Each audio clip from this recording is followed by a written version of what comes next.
Jason, what's up, man? Welcome to the Dad Edge podcast, my friend. Hey, what's up? Good to be here, Larry. Yeah, man. Dude, I'm excited to have this conversation. The soulful art of persuasion. I love this, man. 11 habits you need to become more authentically or soulfully persuasive. And this is timely, man, because you and I both are raising boys. We have a whole audience of men who are raising kids.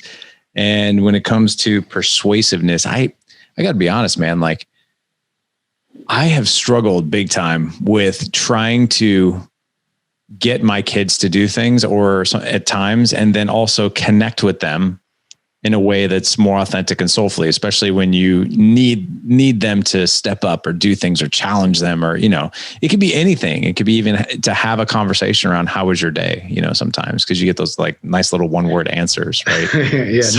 What are you up to? Nothing. Yeah. What was the best part of school? It was fine. Yeah. PE and then lunch. Yeah, totally. Yeah. Hey, so let's start here. Let's start with your background. Talk about your childhood a little bit. Little Jason back in the day, growing up with his family. Yeah. So little Jason, both of my parents were academics. So my mom was a public school teacher. My dad was a college professor. I grew up in Virginia, and they were really much more sort of intellectuals. They would, do a ton of reading. And my sister was sort of the same way. And I was more about experiences. I was more rambunctious. I was sort of the black sheep. I wanted to go out and learn by doing and sharing experiences with my friends and, getting into a minor bit of trouble and just really social. I was very social. My family was much more interested in, they were more homebound and intellectual and read a lot. And I just wanted to be out in the world, like exploring. So there was this sort of immediate tension in my house over the things that I wanted to do. I wanted to go on adventures, and they weren't really about that. I remember that like very clearly. It was a very warm, healthy, loving household. But I always felt like I was I didn't have the same mentality as the rest of my family. I remember that struggle as a kid. And so, as I got older, I would just like leave the house and be gone for long, long stretches of time, and then just come back with adventures and stories. And that's really something that still separates me from the rest of my family. Yeah. So you were an experiential learner. Experiential learner, which is something that I also, I think oftentimes as dads, the way we were raised, particularly by our fathers, we either emulate that or we sort of do the exact opposite of how we were raised. And so for me, I almost maybe over-indexed as a father on what are their interests? What are their passions? What can I get them into? What is the variety of things they can try to find that thing that hooks them, that they're in love with? How do I help them find their passion? Signing my kids up for every sport under the sun, up for drums, music, whatever it takes to have them find like a passion point that drives them. And I think my parents were much more, we're doing our thing and you're coming with us. And my life is geared much more around their interests and their passions and trying to find what lights them up. And so I kind of did the opposite of how I was raised in that respect. Now, your parents still together? They are still together, which is amazing. How long have they been married? I think maybe 55 years, I think. 55 years. Yeah. That's crazy, man. I know. Let's talk about them for a minute. What has been the secret, do you think, of 55 years of marriage? Well, I think my dad was really in love with my mom when they were kids. They grew up in Syracuse. And my mom said no, to dating him 1,000 times. And I think he carried that if I can just be with this woman, I'll be happy. I think he carried that through the rest of his life. And then on the flip side, I think my mom's carried the no one in the world's ever going to love me like this man. And I think that has been like a through line throughout their entire marriage that has kept them together, and they never really lost it, which is impressive. Being, I was married once, and going through that, it's challenging. No matter how you start out, keeping that going is really impressive. And growing together and not growing apart is a whole journey. And they've been able to do it. So kudos to my folks for making that happen. Well, let's steal from that. I know this show's about you, but let's steal from your parents for just a minute. And what were some of the things that you saw growing up that was maybe some of the glue that really kept them together? The glue that kept them together, I think they really always supported each other. I'd say that's like every relationship needs different glue, and everyone's love languages are different, and what they need out of relationships are different. Theirs were whatever. My dad tried to change his career and become a stockbroker, and that didn't work. Later in his career, he wanted to write books, and my mom became his editor. My mom always, wanted to, she's really into like fashion and clothes. And my dad always goes with her whenever she's on her journey. So I think there's this idea of they really support each other instead of trying to change or take down their interests. They were there to support whatever the other person wanted to try or do. And I think that support, whether you agree with it or not from your partner, being that like unflinching rock, to me, that's the glue for them. Yeah, because there are so many relationships out there that, quite frankly, man, it's the polar opposite of that.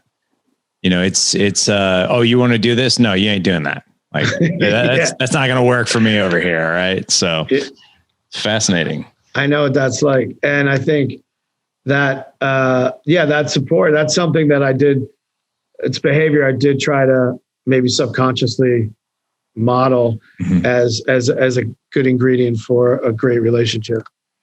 And how many kids grew up in your family besides you? I just have a sister. Older, younger? Older okay. Sister. And you mentioned that your parents were kind of like, hey, this is the direction we're going and we're taking you with us. What were some of the things that maybe I don't want to say pushed you into, but maybe there are things that you did that you were like, it really wasn't my choice, but I did it because, that's what they wanted, or that's what they told us we were going to do. You name it.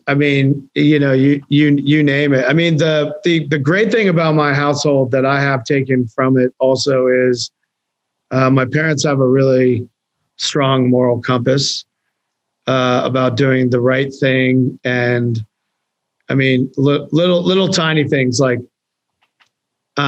when you're done with a movie, you take up all your trash and you toss it in the trash can.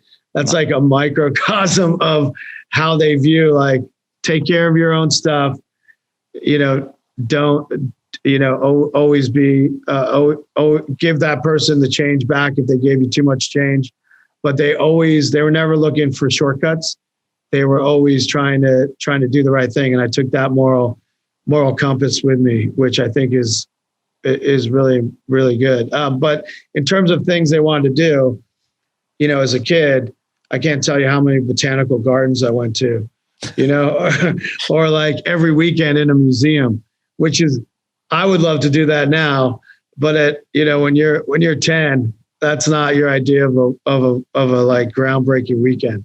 Wait, what are you talking about? Like, instead of kicking the soccer ball, throwing the football, you didn't want to go and look at, exotic flowers and pieces of art? No, Larry, I did not want to do that. And they were, never, sports wasn't part of my house at all. And I mean, I literally have coached almost every kid sport you can think of for my kids. That's the over-indexing part. Signed them up when they were as young as they could play baseball or soccer, and have really been on the sports circuit since. But my folks were, they weren't about that life. Man, that's hilarious, man. I love hearing that. And kudos to you for always coaching your kids. I did that for a long time. I coached every single team that they were on, wrestling, baseball. The joke is football. I don't know if you ever played football growing up or not. I did not either. And the funny thing is I was like, finally my kids are going to play something that I know nothing about. So I get to watch, I get to be a spectator. And then one of the coaches I was at a practice. He's like, hey man, he's like, I need some help coaching. And I'm like, dude, you don't want me. I was like, I do not know the game of football. I watch the Super Bowl. I watch a little bit of college ball every now and again, but you trust me, man. You don't want me. He's like, no, you'll be fine, man. Clearly you got to know a few things about the game. I was like, yeah, clearly I really don't. I was like, I know the basics, but you asked me what a jet sweep is. I couldn't tell you what that is. So I agreed to it. I was like, you know what, whatever, I'll learn. And I literally became the joke of these 8-year-olds. Like they were just like, so does Coach Hagner know the plays? And no, he does not. One night, no kidding around, I took my kid to Jimmy John's. He was 8 at the time playing football. He still plays football. He's 13 now. And we're sitting there eating a sandwich, and we're like 3/4 of the way through the season. And he looks at me as he's eating the sandwich. He's like, hey, I got a question for you. And I'm like, okay, what's up? And I knew kind of something personal was coming. He's like, so you've been coaching football for a few months? And I'm like, yeah. He goes, do you know what you're doing? And I was just like, why do you ask? He's like, well, compared to the other 4 coaches, like you always seem a little lost. And I'm like, you want to know a secret? And he's like, yeah. And I was like, promise you won't tell anybody? And everybody knew anyway. He's like, yeah. I was like, well, come here, lean in. I was like, I don't know what the hell I'm doing. I love that. I don't know any of the plays. I don't know what y'all are doing. Like when they say we're going to run a post, a curl, a jet sweep, like I still don't know what those mean. I was like, you do. There's no way you don't know. I do now. Yeah, of course. But I told him, I was like, listen, man, that's not why I'm out there. I'm out there because I can hang out with you. That's all. That is, dude, that's amazing. I mean, I'm being real there. I was like, the only reason I'm out there is number 1, your coach asked me. And number 2, I get to hang out with you on the field. So like, I'm willing to look like a total idiot to do that. So yeah, it was very humbling. Like when your 8-year-old's like, do you even know what you're doing? Nope. No clue. I love that. That's amazing. That's so good. Yeah. Hey, so let's switch gears. And by the way, you have 4 kids, right? Last time I counted. Okay. Well, I hope that there's no I mean, I can barely juggle and I don't coach like the advanced, like one of my kids is like in advanced soccer. They got coaches from, Venezuela and Brazil. They're like real coaches. I'm like, I'm like a soccer light coach, but I can barely handle if I'm coaching both teams, like barely make it to all the stuff. There's no way you can do that with 4 kids. No, luckily, no way. No, my 15-year-old man, he loves music. So we don't really worry about this past year, 15 years old, he got into track and cross country. So now, we tried him in all kinds of different sports. He wasn't digging it. He loves music. He can play guitar. He can play bass guitar. He can play saxophone. So we've never had to really worry about it. And my other 2, the 7 and 5-year-old, they're just now getting into it. So like for literally 5 years, man, I had the bandwidth to help pretty much my one son out with sports. Yeah. That was really it. It was just one kid pretty much. Yeah. That's Mason. Yeah. Yeah, he's okay. Yeah. I always wonder, I admire dads that have, more than 2 kids and they're out there coaching. Like that is just a scheduled disaster. It is not for the faint of heart. It's not, no. That's tough dad work right there. It is, man. Good stuff though. Well, dude, I'm excited to get into your book. I want to know, so let's talk about your background a little bit, like how, the college years and just getting to what you're doing today. Like, so what has been your professional background getting to this amazing book now? Yeah. So I run an advertising agency and we've been around about 15 years. So I always knew, even when I was a kid, I sort of had the career I wanted to go into. So I was sort of fortunate in that way. I know a lot of people can spend their 20s and 30s trying to land that thing that they want to do every day. I was very fortunate in, I always sort of watched TV as a kid, like your kid's age. And I would, kind of look at those little interstitials, those ads in between the shows. And I'd be like, that seems like someone has to make those and come up with those and then work with those companies. That seems cool. And so I went to college and studied economics to make my parents happy because, it wasn't that fun. No. And got like a business degree because, parents paid for it. I wish I took art history and majored in that, but I did that. But I knew I was going to be on the path to working in advertising. And then I knew once I started working for other people in advertising, I had that entrepreneurial spirit. One day I was going to start my own thing, which I did 15 years ago with some friends. And it's still going today. So knock on wood, there's been a ton of ups and downs with that, but we're up now. So I'm happy. But I just kind of always knew what I wanted to do. And that's what that was going to be my career. And I've been very, very fortunate. That's awesome, man. Sorry, that is my 135-pound puppy. Wait, what kind of dog is that? So he's a rescue. I think he's a Great Dane lab mix. Newfoundland, maybe, I think, in there too. I don't know. We haven't gotten the 23andMe on this dog. My wife jokes, she's like, we should do the DNA. I was like, I don't even know mine. We're not doing that. Wait, can you do that for dogs? You totally can. It's like, oh, that's sick. It's like $100. And I'm like, I'm not like, the dog is a dog. Okay. Like, I don't even know mine yet. I'm going to spend $100 on me first to figure out where the heck I came from. Cause my dad was actually adopted. So I don't know what I am. So, oh, wow. I just know I'm 6'1", 100. Dude, there's so much behind your dad's story. Yeah, it's pretty crazy, man. Not gonna lie. I mean, he was adopted. Well, we don't have to talk. I'm sure you talked about that a million times, but that's a fascinating story to me. Yeah, it was definitely pretty crazy, man. But I'm really curious about even the title. The Soulful Art of Persuasion. So, what is the soulful art of persuasion? So persuasion really is, it's sort of what I do for a living. If you think about advertising and selling products and services, but persuasion really is something that we all face in our lives every day.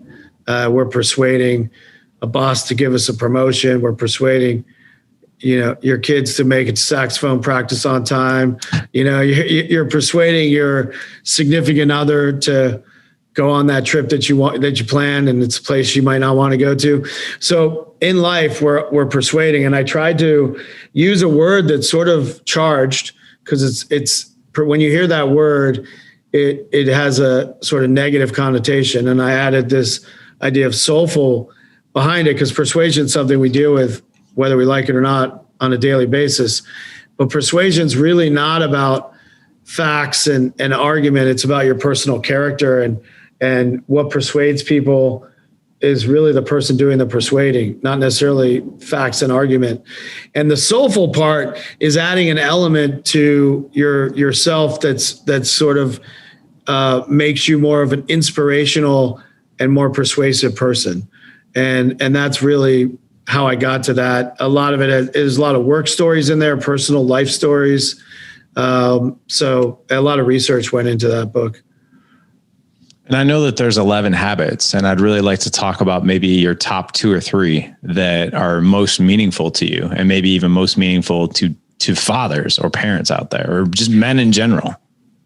Yeah, so there's sort of 11 specific habits and tips and tricks on how to develop those habits, because some of us were born with certain characteristics innate, and some of us, we need to learn those skills or those habits. And so there's kind of 4, I'll just give you like a top line on the 4 principles, and then we can dive into some habits. But awesome. The principle 1 is about being original. And this is really about being yourself. Everyone else is already taken. And it's how do you really lean into who you are and what your idiosyncrasies and your likes and your interests and what inspires you and what kind of person you want to be. That's sort of the building block of persuasion, which I think is great for being a dad to pass on to your kids, to really find out who they are, what their interests are, what they like, the person they're going to become, and help them develop that and lean into it versus the person that you want them to become. Oh, look at that. We got a guest. We got a visitor. Yeah. Mom's at the gym. So like, I mean, you got to admit, like a little 5-year-old, he brings in his Listerine because he's in there brushing his teeth. I mean, that's pretty darn responsible. That's very responsible. Yeah. He's going to do his little Listerine while he's next to me. But wait, anyway, is that Colton? How do you know my kids' names? That's amazing. I don't know, man. I did some research. Crazy. That's the young one, right? Yeah. He's the baby. He's 5. He's cute. Yeah, man. He is, he's one of those, like, it's hard to say no when you look him in the eyes. You're like, I now understand why people who have more than 2 or 3 kids or whatever. It's like the baby. Like, I'm like, why is the baby always spoiled? And it's because you're like, well, they are the last one. And it is kind of hard to say no to them. Because they're so cute. Yeah. He's got the cute. Well, the thing is, he knows it too. He kind of is this thing. Yeah. Have you noticed, as you have 4, that you were way more on top of the first one and way less on top of the last one? Oh my gosh, man. It's funny you mentioned that. Like literally my wife and I went to a winery yesterday with a bunch of friends, and it was fun. Beautiful weather here. It was 70 degrees. There was a breeze, and we were talking about this very thing. And it was like the first kid's like, oh no, don't let him play with dirt. And then the second kid, you're like, well, they can play with dirt, I guess. It's just, we don't want them to play with the third kid. You're like, well, it is dirt. And then the fourth kid, you're like, they just ate dirt. It's no big deal. They just ate it. No worries. Yeah, actually, I brought you some dirt. Yeah, I brought you actually this is breakfast. Yeah, here's breakfast, some little pile of dirt. Right. Yeah. But yeah, awesome. yeah. Go. All right, go. But going back on track. So original, I talked about that. That's really about finding who you are, collecting your role models, drawing inspiration from your uniqueness, and leaning into the qualities that make you you versus hiding those qualities. So that's the first principle. The second is being. Yeah, go ahead. So you said something there. 2 words. Key role models. Yeah. So keying into your role models. Can you give me? That's fascinating. I've never heard that. So give me an example of that. So. One of my big role models was Muhammad Ali, for example. And so part of me identifying, I'm not saying, hey, I'm like Muhammad Ali, but really digging into his story and who he was as a person and his character, that is something that I would strive for, some of those attributes and some of those characteristics. So part of how I relate to that is to model the behavior that he had and what he stood up for, and how he kept his tenacity, his outspokenness, and what elements of that I want to try to emulate. And so role models help you pinpoint, why is this person important to me? Why are they a role model? And what are their attributes that I want to bring into the way I interact in my life? And that's an important learning process in who you are and being yourself. And part of being an original. And so obviously it's not, I'm going to copy whoever I look up to, but it is about understanding. I love those attributes about that person. I want more. I want to be more like that. I want to try to position myself in that way in my world, not how they conducted themselves in their world. Yeah. So role models are important part for you to draw inspiration on. And so I think finding those for your kids is really useful for them. Who inspires them? What books do they love? Why do sticking it to them on, like, why do you love that book? What speaks to you about that book? What's the story? What's the moral of it that you take away? Probe them with those questions so that they know that they, I love this movie because of X. I love this book because of that X. I'm inspired by this person. This is the kind of music I like because of X, Y, and Z. Kind of taking that a level deeper, not under the surface. And that will help them sort of formulate the reasons why. And it also help them create stories. And storytelling is another great attribute about being original and being yourself, is trying to explain things to you and memories that you have and situations that were important in your life and why those were important in your life. So that's something I I work on with my kids. Okay, you like Pop Smoke? Great. Okay. Who is he? What's his background? Do you know anything about him? Why does this music speak to you? What is his story? And you should learn it and understand it, even if it's, some rap song that you're playing on repeat. As an example, what you love that movie. Why'd you love that movie? What is it that spoke to you about that? What are you learning in school that you're responding to? Why is that one of your interests? What do you like about that? Why does it relate to you and you only in that way? So that's part of being original, and learning to do that as a practice growing up, I think, is important. That's really cool, man. So when you talk about the art of persuasion, is it identifying who the person that you're trying to speak to, like what they identify with? Yeah, it is. It's part of being, when you're persuading someone else in business or in life, it's part of being vulnerable. Yeah. I mean, you did this, like we dropped down a level of connection immediately, because you did this where, you kind of opened up with, my dad left at 12. I didn't see him for 15 years. I bumped into him, or 16 years. I bumped into him at a Starbucks. We rekindled our like you started with, some pretty heavy, serious stuff in your life, and you didn't get into how it affected you, but you got into a vulnerable story about your life, which allowed me to be vulnerable and say something about my life. Like, yeah, I'm raising kids, I'm co-parenting. Sometimes it's challenging. It's not that easy. And so that swap of vulnerability creates a deeper level of connection, which allows you to be more persuasive.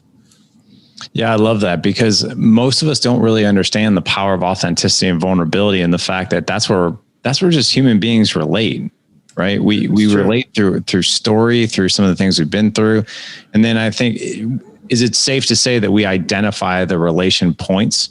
Like, oh, he said that, and I can really relate to that actually specifically, right? Yeah, those relation points are sort of the pivot points where that connection is made. I think that's good that you keyed up on that. And then also the story you shared about your son, as men, we're still socialized to have it all figured out and be strong and know everything about everything, and be that, on that sort of, warrior that doesn't have any chinks in the armor.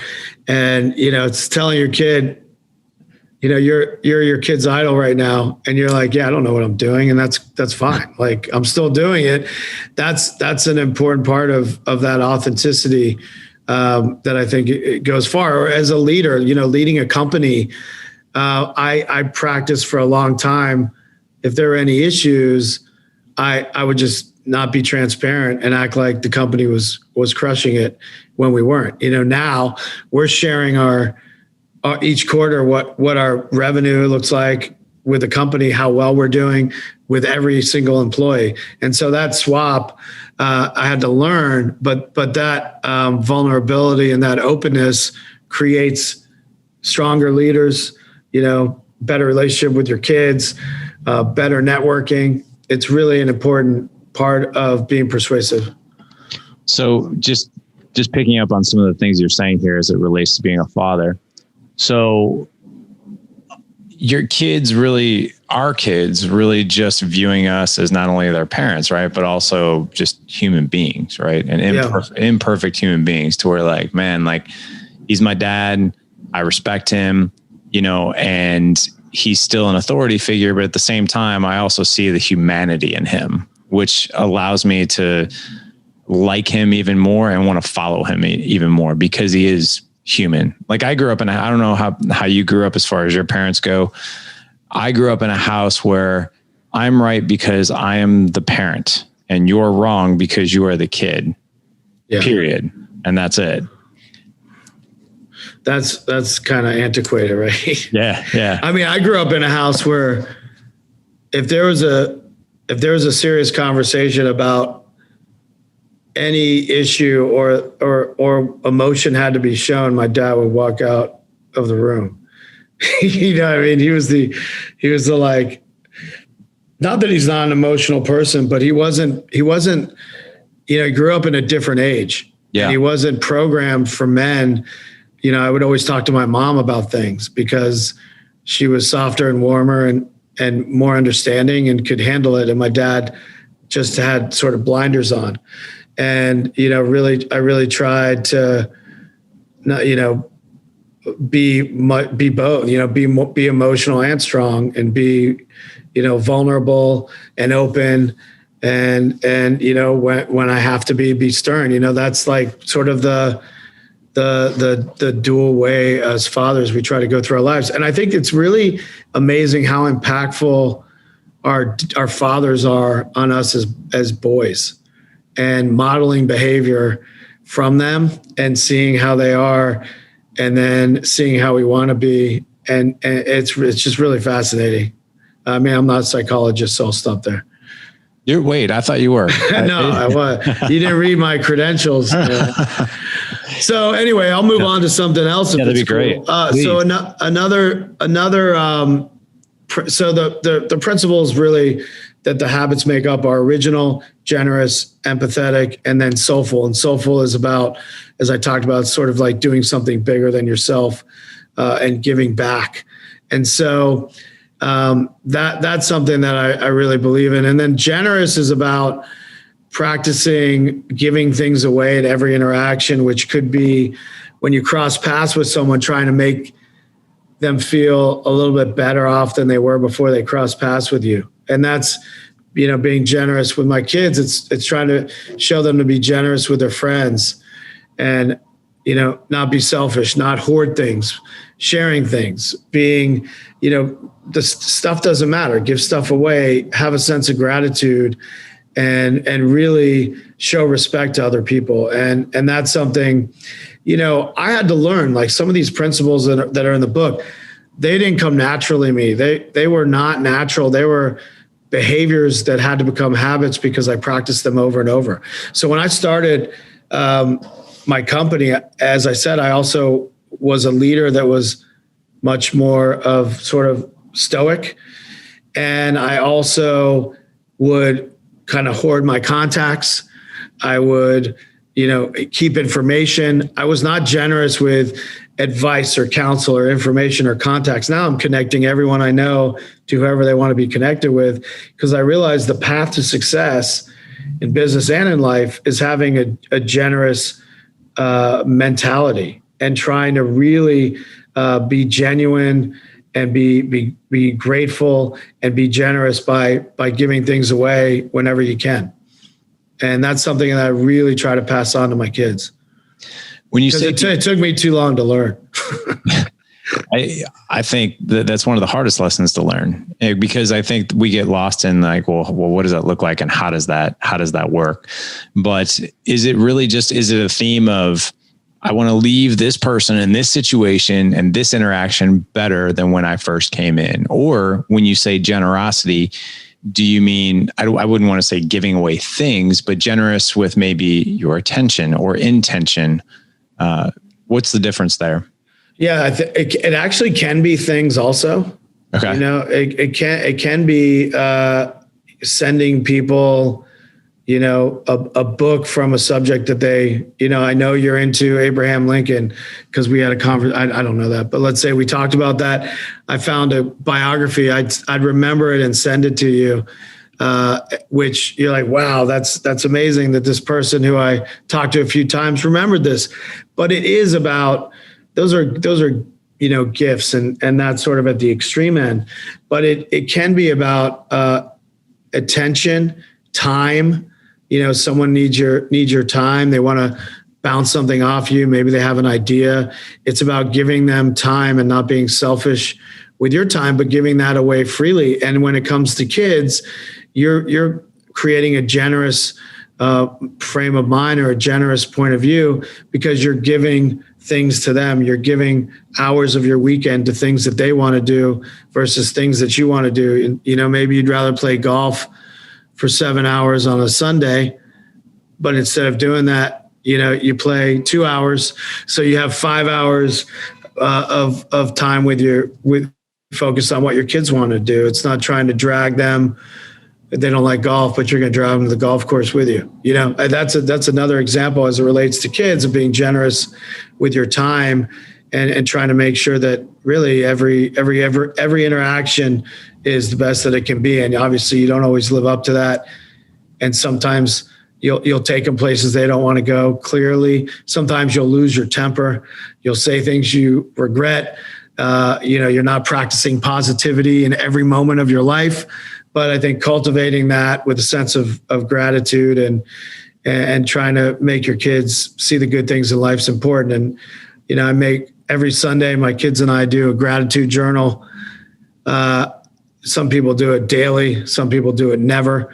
I've landed on a half hour every Sunday night with my kids, and we keep it running so they can flip back at times in the past and remember them.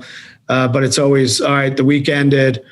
What are 3 things you're grateful for this week? Write it down, and then we read them to each other. And that practice just really resets your mind. And it's been really helpful for my kids. And you do that every Sunday?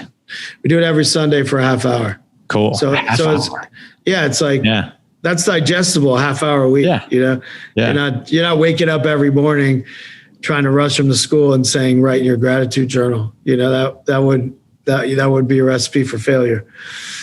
Tell me real quick before we move on to another element of your book, what types of conversations come out of journaling your gratitude together? I think one conversation is it makes us remember. A lot of it is, we were in Philadelphia this weekend for Memorial Day. My kid had a soccer tournament that got rained out. So we went anyway and, did the classic Philly stuff, Rocky Stairs and Liberty Bell, and having them write down those experiences and their favorite part and what it taught them. That and then read it. The process of reading it out loud is almost getting them to present in a way. They can't just be like, that was a blast of a weekend. They have to really think about it. What am I grateful for from that trip? What did it mean to me? Why did it mean to me? And it's the kickstart of being a good storyteller too. And then they have to, you stand up and read it and you tell the people, it's me and my other kid, typically, and they'll talk about why it mattered to them and what they were grateful for. And they have to frame it, write it down, and then present it. And that skill is, going to hopefully carry them through when they're starting, work and a career and going to school, whatever it might be in the future. Yeah. Think about that. You're really teaching a lot of fantastic lessons. You're thinking about reflection. You're thinking about gratitude. You're thinking about story. You're teaching them about storytelling, communication. And then also when you're done with that, right, and you articulate everything that you're grateful for and the things that have happened and why it's so meaningful. Think about the energy state that's elevated because you've gotten to explain that. And what a cool bonding experience to do it with your father. Right. Yeah. And then when you flip through it, when they flip through it in a year, because they went through that process, it'll be sticky and they'll remember it. Yeah. And they'll remember that trip more than if we just came back, and unpacked and turned on a movie. Right. Yeah. Yeah, exactly, man. Well, hey, let's get to one more. Let's get to one more point here in your book. As far as, I know you have 11 habits. Let's get to another one. Yeah. So I'd like to just talk a little bit about, this idea of soulfulness, which is the last principle in the book. And it's really, there's kind of 2 things to it, 2 lessons there. One is, to be skillful throughout your life and to hunt out new skills, to keep learning and develop passions throughout your life. And I try to do this idea of skill hunting every 2 or 3 years. So, and it's really just at this stage showing them, even that at my, I'm in my 40s, that I'm still trying to take on new challenges and learn new things. And so, I picked up 6 years ago, I picked up boxing and did a fight that I had to train for. And they kind of witnessed and saw that progression. And I had never done it before. And, I broke my nose, like I went through a lot of, that that's where my Muhammad Ali fascination came from. But, I learned a new skill, and that was like sort of, I'm still on that track. Then, I never really was a cook. So my next one was, I'm going to cook twice a week, no matter what. And after a year, I'm going to be a little bit proficient at knowing how to cook. Right. Then the next one I think I'm eyeing is picking up chess. And so it's not boiling the ocean. It's not learning like 100 skills. It's tackling, every 2 or 3 years, tackling one thing that you're going to suck at. You go through the suck, and then you can either be good, proficient, or at least you'll have a working knowledge of that thing you always wanted to try.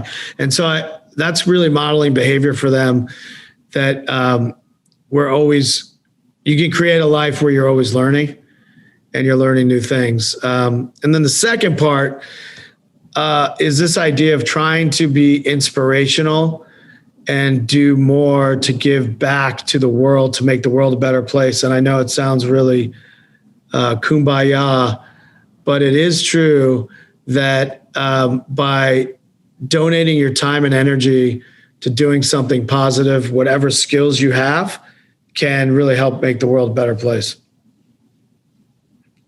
So just a couple of quick reflections on what you just said, man. I love the lifelong learner. Yeah. That you're being an example of your kids. Like, I think that's huge. It's okay to suck at something to learn, right? Because that's going to teach them the exact same things. I can't even tell you, man, like how many times like my kids wanted to be like, hey, we should do a backsplash in the kitchen. Dad, do you know how to do that? I'm like, I have no idea. Let's go to Lowe's. Let's take a class. Come on, let's all learn together. Right. And so that's an example we've done in our house. The same thing. Did you do it? Yeah, we did it. And was it hard as hell? No, it was actually a lot easier. You look at stuff like that, you're like, oh, I could never do that. Yeah. But it's actually not hard if you learn the skill. The other thing too, it's interesting. You talk about martial art or boxing. I've loved martial arts my whole life, and I've taken martial arts, and my oldest at the time was kind of being bullied. This was 2 years ago. And he's like, hey, I want to learn a martial art. And I'm like, okay, cool. He's like, how about Taekwondo? I was like, well, we could. I was like, I did Taekwondo for years. I was like, what if you and I go learn something together that I've never done and that you'd be interested in too? So we did Krav Maga for a year. Oh, that's awesome. I had never done Krav, I sucked at it at first, and so did he, which was cool. I was like, yeah, man, we both really sucked today, but man, I learned a lot. Like, we learned how to take a knife from somebody. How cool is that? Right. That's so cool. Yeah. So it's like, I love that. Yeah, man. It's like being okay to just totally suck at something. My oldest son and I were about ready to take an archery class together because he wants to learn how to shoot a bow and arrow. And then we did the same thing too with firearms. I had learned firearms, but there was a few guns I had no idea how to use. I'm like, hey man, let's go learn together. Let's go take a safety class together. So it's cool stuff to be able to do that. But I think as fathers, man, we have it wrong sometimes that we think we have to know all the answers and we have to be the one to teach, but we could also be the one to be like, no, man, let's go be students together. Right. I love that. And I think going through the suck and being okay with that. Yeah. is a really, really good lesson, because it's, as kids, you get really impatient. And if you're not good at something, you just want to quit immediately. But that you can do that in life for anything. But if you go through the suck and you come out the other side, doesn't mean you're going to be a talent, but it means you're certainly going to get okay at it, over time. That is absolutely true. And like I said, like we were talking about, it's a great lesson to teach them. I wish I could line up. Like I always try to, I'd love to learn something with them. The timing, it's always hard. It's hard to line that up, but I love that you're doing that. That archery class sounds fun. Yeah, we did some knife throwing. That was awesome. Yeah, man. That was really fun. Have you guys done axe throwing? Yeah, we did axe throwing too. That was fun as hell. It is cool. That's like another skill, like golf. Like I'm such a terrible golfer. A couple, my boys are interested in learning golf. I'm like, yeah, man, let's go learn together. I'm terrible, So I think that's Yeah, that's a huge, I think that's a skill set in and of itself. Like you were saying, just being able to be like, yep, I'm going to suck at this for a while, but I'm okay with it. Cause I know the lessons it's going to teach me. And just by example, it's going to teach them to be students, not necessarily. Totally. Totally. I love that. Awesome. Well, I want to make sure the guys can find obviously your book and everything that you're doing out in the world. So let's give the men's a clear map of where to find you and everything you're doing. Yeah, sure. So the soulfulart.com is a little bit more about me and it has more info on the book. And then if you're curious about my company, it's Mekanism, Mekanism.com. That's the name of the agency, because when we went to get Mekanism with a CH, it was taken. So we just changed it to a K. That's a backstory on the agency name. And then, you can find me at Jason_Harris on all the socials. Got it. Well, guys, not to worry. We're going to have all the links in the show notes for Jason. So if you want to grab a copy of his book, if you want to connect with him in any way, shape, or form, you can go to gooddadproject.com/326. Again, gooddadproject.com/326. Jason, man, this was awesome.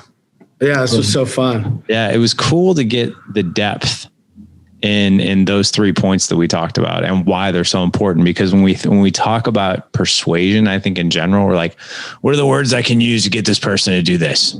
Yeah. Versus like, what do I need to be internally, and to understand how I can connect with this person in the most authentic and soulful way in order to have the best experience in conversation and to maybe even leave this conversation and this person better than when we started. I think that's a great summary. And I think it's not about getting them over to your side and your outcome. It's figuring out what's best for this person and for me.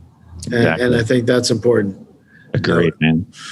All right. Awesome. This was so fun. It was. Gentlemen, again, gooddadproject.com/326 for all the show notes. You can also check this particular interview out on YouTube as well. Just go to this show, subscribe to our YouTube channel. Jason, thank you so much for coming on today. Thank you so much, Larry. You bet. Gentlemen, go out and live legendary. Take care.